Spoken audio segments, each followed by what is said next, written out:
नमस्कार भैया, हम कन्हैया लाल चौहान आप लोगन के बीच एक देवी गीत सुनाने जा रहल बानी। और अच्छा लगे तो लाइक शेयर कमेंट जरूर करें। आइए सुनाते हैं। हिलसा के मेला मैया हमारो घुमा दे, हिलसा के मेला मैया हमारो घुमा दे। आगे मैया आगे नारियल चुनरी खरीद दे, मैया आगे नारियल चुनरी खरीद दे। सात बहिन के चरनिया छुआ दे, सात बहिन के चरनिया छुआ दे। आगे मैया आगे नारियल चुनरी खरीद दे, मैया आगे नारियल चुनरी खरीद दे।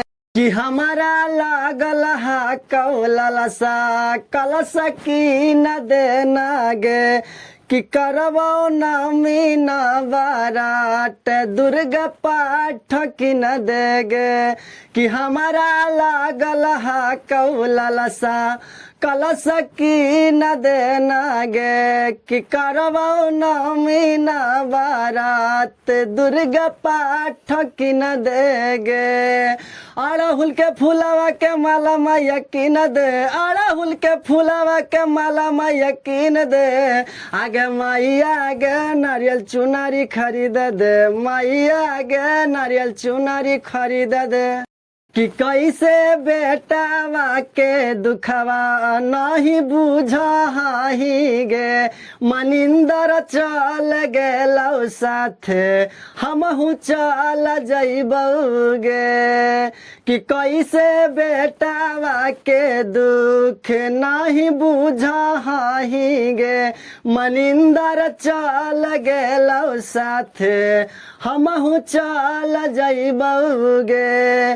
कहेला कन्हैया मैया बतिया के मान गे, कहेला कन्हैया मैया बतिया के मान गे।